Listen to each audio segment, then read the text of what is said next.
Whether huddled in your local theater or binge watching your favorite streaming channel, the visual language of films is becoming more and more a part of our lives. And if you're creative, multiply that by 10. So it's no surprise that when you take the time to look closely, you'll see all the different ways that movies use art fundamentals to brilliant effect. So grab some popcorn and let's look at some examples of amazing composition in films.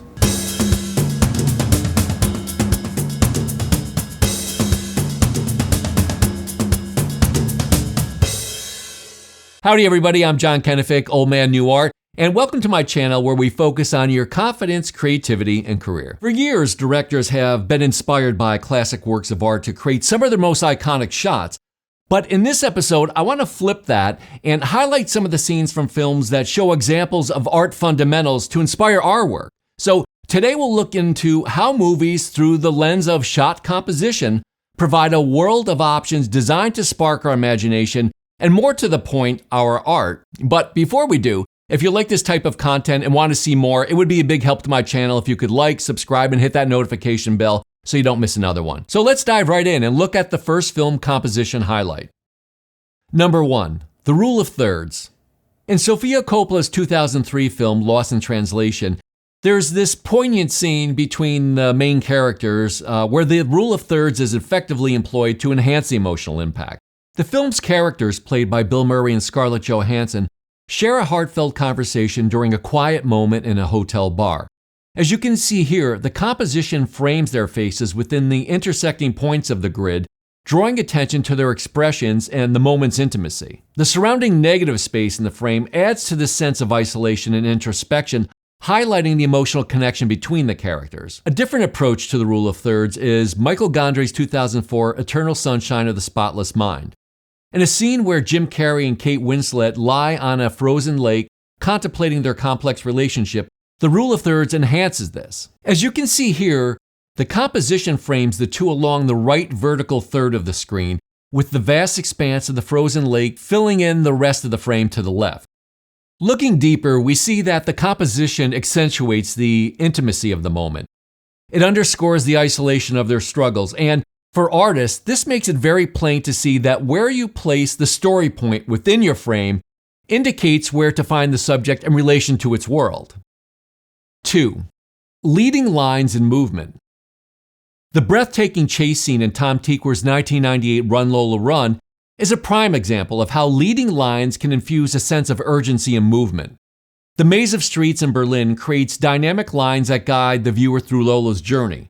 The perspective, with the added motion blur and sometimes literal graphic elements, informs us about where Lola is and where she's going.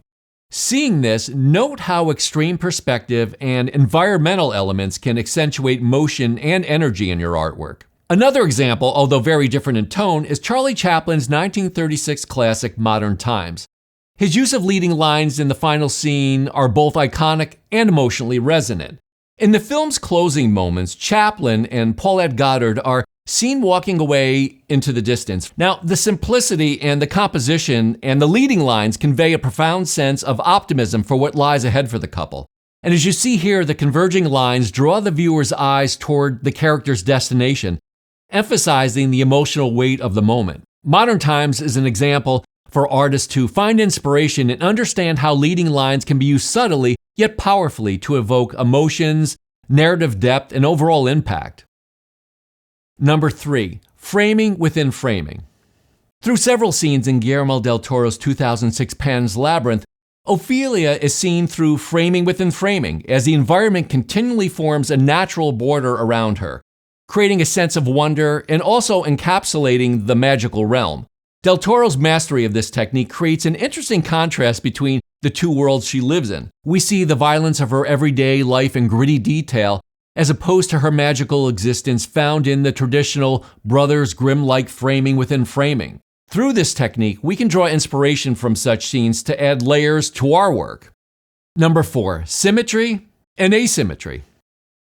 I think it's safe to say that Wes Anderson is the first name in filmmaking symmetry. His meticulously curated set design and composition in his movie The Grand Budapest Hotel are both visually stunning as well as a treasure trove for artists seeking inspiration for all that is symmetrical. Fastidious and precise with his watercolor palette, his movies appear to be more like animated storybooks for adults. With scene after scene of center focus framing and symmetry, it resonates all the more on a rare occasion when he subverts it to comedic effect. As artists, we can experiment with this very structured framing to show a certain order in our work, as well as sometimes to shift it slightly to give an emotionally off-centered effect. Number 5, wide-angle composition. In one of my favorite films, Jacques Tati's 1967 Playtime, wide-angle composition takes center stage to convey the grand sense of scope in the narrative. In scene after scene, Tati utilizes expansive wide shots to capture the complexity and the absurdity of the environment. The wide composition not only showcases meticulous set design, but also highlights the intricate choreography of characters navigating through its framed wide composition. Whether you're watching an entire scene from outside a window from where the action takes place, an office's maze of cubicles, or a busy restaurant, the activity and connection played from different spots of the frame play to the overall feeling and momentum of the film. This film is the very definition of grand scale. And if we're talking about wide-angle compositions, we have to mention Swedish film director Roy Andersson. If Tati sees the world in miles, Andersson sees his one room at a time. He's also most literally tied to our theme today of art fundamentals, as his movies are often called living paintings. In his most acclaimed series of films, the Living Trilogy, Andersson views each scene from a wide fixed angle. The camera never moves.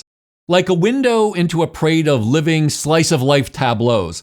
Your eye travels wherever you like as the scene plays out. You're the observer, looking in as these seemingly everyday environments play out through a very subdued palette and an almost lethargic movement, all meaningfully crafted to give you the intended feeling for his reflective trilogy. Visual artists can draw inspiration from both Tati and Andersson's wide composition to create detailed scenes that encapsulate the vastness and complexity of their narratives, where background and foreground are interchangeable. So there's some examples of effective composition techniques in films, and I hope these descriptions have helped you to see that by examining your favorite films, you can glean insights into the power of framing techniques to enhance your own work. And with that, I want to leave you with the words of Martin Scorsese, who said, "Cinema is a matter of what's in the frame and what's out." Thanks very much for watching. See you in the next video. Bye.